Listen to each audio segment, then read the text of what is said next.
Salicylic acid होता क्या है, और आई एम अज्यूम कि जो आपने कीटाणु की बात करी वो कीटाणु को मार देता है उस एरिया में, स्टॉप करता है ग्रोथ, उसका स्टैटिक है, बैक्टीरियोस्टैटिक।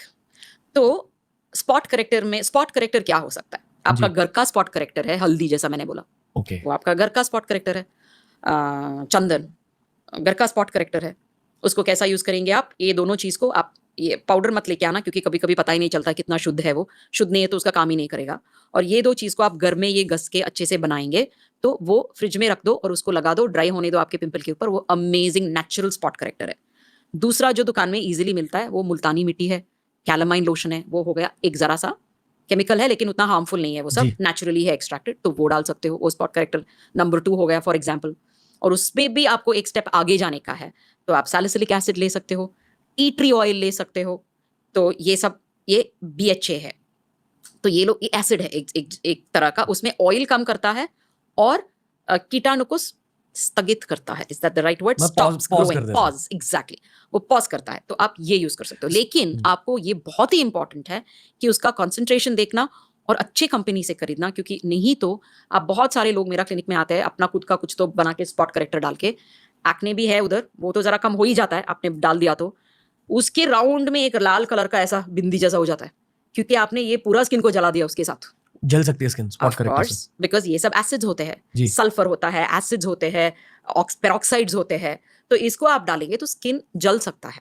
तो इसलिए आपको वो डालना बहुत इंपॉर्टेंट, सिर्फ आपके पिंपल के मुंह के ऊपर, तो एकदम हल्का सा डाल के, बड़ा सा मोटा सा लेके आप मत डालो। स्पॉट करेक्टर है, मैं ज्यादा डालूंगी तो ज्यादा क्विकली दब जाएगा, ऐसा नहीं है, ज्यादा जितना डालोगे आजू बाजू का स्किन को वो डैमेज कर देगा।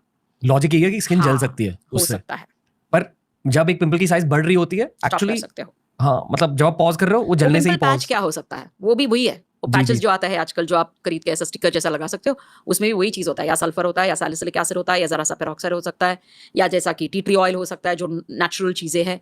ये जो टी ट्री ऑयल है, कुमकुमादी तेलम है, मैं हमेशा इन चीजों से डरता था पहले, क्योंकि मेरा लॉजिक ये था कि वैसे भी चेहरे पर ऑयल ज्यादा होगा तो मैं ऑयल क्यों डालूं। हाँ, नहीं, कुछ ऑयल्स का प्रॉपर्टी ऐसा होता है कि वो इसको दबा सकता है जी। तो इसके लिए मैं और एक ऐसा एक्सटेंड करना चाहती हूँ आंसर, जो मुझे हमेशा पूछते हैं, मेरा बहुत पिंपल है, ऑयली है, मैं मॉइस्चराइजर डालना जरूरी है क्या? हाँ, ऑफ कोर्स जरूरी है। अगर आपकी स्किन ऑयली है तो भी, हाँ, तो भी आपका स्किन का जो भी रिएक्शन है, ऑयल प्रोडक्शन है, एक है जेनेटिकली जितना ऑयल बाहर डालने का वो डालेगा, बट आप जितना उसको ड्राई करेगा वो समझेगा कि अरे स्किन ड्राई है, मैं और काम करूंगा, मैं और काम करूंगा करके और ऑयल फेंकता जाएगा।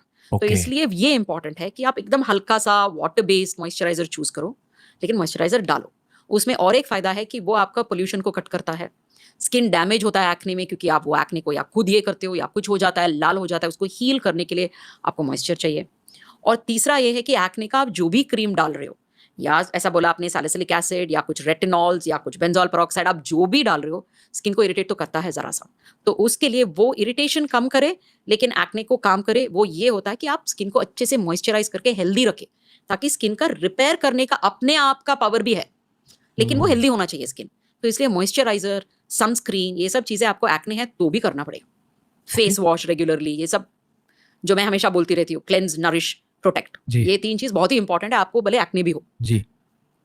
पर एक चीज स्किन पर बिल्कुल नहीं डालनी चाहिए, वो चीज आपकी उंगली। So true. मैं सोच रही थी आप बोलेंगे टूथपेस्ट, क्योंकि ये बहुत कॉमन है, लोग जाके आते हो, मुझे पिंपल आ गया, मैं टूथपेस्ट डाल दिया। ये हाँ, मैंने भी ऑनलाइन पढ़ा है कि एक दिन में पिंपल खत्म हो सकता है, और मैंने नींबू डाल दिया। प्लीज ये सब मत करो, ये सब बहुत जलने वाला चीज होता है, उसमें से आपका पूरा स्किन खराब हो सकता है, ये सब नहीं, बिल्कुल नहीं। मैंने ये भी नोटिस किया, जो मैंने कहा कि जिस प्रोडक्ट पर आपने काम किया उसकी क्वालिटी पहले वाले ऐसे ही प्रोडक्ट्स की क्वालिटी से ज्यादा बेहतर है। दैट इज बिकॉज, मैं अभी इंग्रेडिएंट बोल दूंगी सबको पता चल जाएगा, तो मैं नहीं बोलूंगी because obviously this is not a commercial show. उसकी जो इंग्रेडिएंट्स है वो प्लांट बेस्ड इंग्रेडिएंट्स है। अच्छा। तो वो सेम काम करता है, लेकिन आपका स्किन को हार्म नहीं करता है, इरिटेट नहीं करता है। लेट मी नॉट से हार्म, क्योंकि जो इंग्लिश मेडिसिन में है वो भी फैंटास्टिकली रिसर्च प्रोडक्ट्स है, वो इरिटेट, हार्म नहीं करता है, लेकिन आपने ठीक मात्रा में नहीं डाला, ठीक टाइम के लिए नहीं डाला, लंबा रख दिया, डॉक्टर जितना बोला उससे ज्यादा, तो स्किन इरिटेट हो सकता है। उसमें इरिटेट नहीं होता है, वो बहुत बड़ा एडवांटेज है। बस डेफिनेटली मैं ऑडियंस को ये कहना चाहूंगा कि स्पॉट करेक्टर्स मैजिकल होते हैं। हाँ, होता है, लेकिन राइट स्पॉट करेक्टर्स वो इंपॉर्टेंट है, और उसको राइट टाइम के लिए रखना और राइट मात्रा में डालना, और सिर्फ जिधर डालने हैं उधर ही डालना। उसके आजू बाजू में स्प्रेड मत होने देना। अगर आपको लगे कि मेरा स्पॉट करेक्टर बहुत लिक्विडी है या बह रहा है, मैं डालूंगी तो जाएगा ही साइड में, जी तो पूरा साइड में जरा सा वैसलीन या क्रीम डालना और फिर सेंटर में स्पॉट करेक्टर डालना, ताकि वो सिर्फ उसी पे लगे। जी और पिंपल पैचेस तो बहुत आसान है, इतना सब क्यों दिमाग यूज करने का।